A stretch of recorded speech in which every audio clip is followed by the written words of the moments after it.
Վերջապես ազգային ժողով հասավ հարկային նոր օրենսգրքի լրամշակված տարբերակը։ Փաթեթը մի խումբ բարելավումներ ունի բուռն քննադատության արժանացած նախորդ տարբերակից։ Եվ այսպես ՓՄԶ-ներին հետ է վերադարձվում շրջանառության հարկի 58 ու 35 միլիոն դրամ շեմը։ Որոշակիորեն մեղմվել է նաև աղմուկ բարձրացրած եկամտահարկի նոր սանդղակը։ 36% կգանձվի 2 միլիոն դրամից բարձր աշխատավարձ ստացողներից, կնվազի քիչ վարձատրվող մարդկանց եկամտահարկը, խորհրդարանի ամբիոնից խոստացել է ՊԵԿ փոխնախագահը։ Մինչև 280,000 դրամ աշխատավարձ ստացողները ունենալու են եկամտային հարկի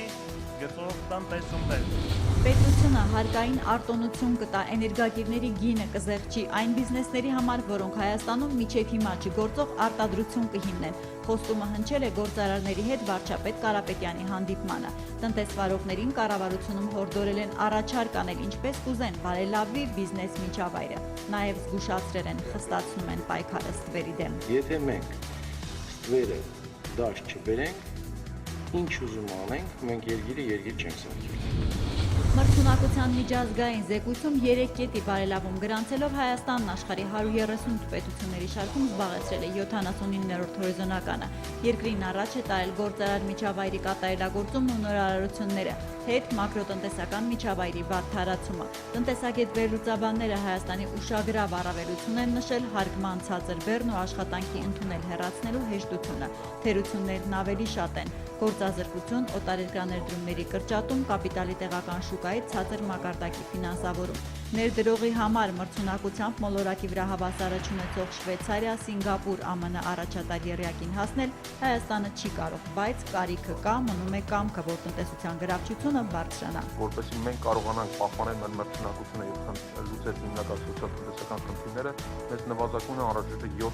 7% շարունակական տնտեսական աճ։ 2016 թվականի առաջին 9 ամիսների ընթացքում թիվը կազմել է 265 գործարար, որից մոտ 51%-ը կատարվել են Արարատ բանկի թողարկած եւ ցուցակված գործող արժեթղթերով։ NASDAQ-ի մարքեթ մեյքերները ոգևորված են, վերջապես Հայաստանում էլ արժեթղթերի առևտուրն աշխուժացավ։ Շուկայի ամենաակտիվ խաղացողներից միայն Արարատ բանկն այս ընթացքում 12 թողարկում է ունեցել 6 դոլարով, 6 դրամով։ Բոլորի տեղաբաշխումն ավարտվել է ժամկետից շուտ, պահանջարկը գերազանցել է առաջարկին։ Բանկում սա աննախադեպ հաջող արդյունք են համարում, ինչին նպաստել է նաև գործընթացի հեշտացումը։ Ազատ փող ունեցող քաղաքացուն, թե ընկերությանը հիմա բավական է մտնի Արարատի որևէ մասնաճյուղ, ասի եկել եմ ներդրում կատարելու։ 5 րոպեում գործարքը գրանցվում, թղթերը նստեցվում են հաճախորդի հաշվին, ընդ որում նույն երաշխիքով, ինչ գումարն ավանդ կդրվեր։ Դեռ ավելին, ժամկետից շուտ պարտատոմսից հրաժարվելիս ի տարբերություն ավանդի,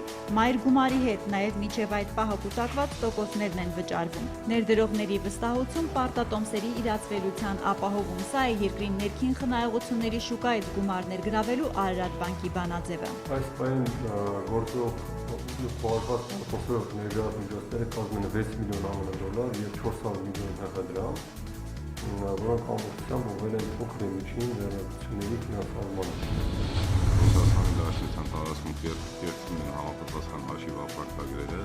որտեղ կերտվում է եւ ապրանքի անվանումը եւ ապրանքի արժեքը, որպեսզի հետագա ներմուծելուց հետո Հայաստանի Հանրապետությունում արդեն իսկ ավելի պակաս հարկային պարտավորություններ առաջացնեն։ ՊԵԿ-ը բիզնեսին տեղեկացնում է, քանի որ խախտումները շատ են, ԵԱՏՄ-ից ներկրվող բեռներն ուժեղացված հսկողության տակ է վերցնում։ Հարկայինի քննիչների վարույթում այս պահին Ռուսաստանից Հայաստան բերված ապրանքի զեղծարարության 25 գործ կա։ Դրանց մի մասում խախտումը գլուխ բերելու հարցում բիզնեսին օգնել են ուշադրություն հենց համակարգի աշխատակիցները։ Նման մի դեպքով ԵԱՏՄ-ից ապրանք ներկրող գործարար տիկնոջը արտաշատի տեսչության, տեղեկատվության եւ վերլուծության բաժնի պետը հաշվապահական այնպիսի խորհուրդներ է տվել, կեղծ սնանկություն ձևակերպելով պետությանը չի վճարել 60 միլիոն դրամի հարկ։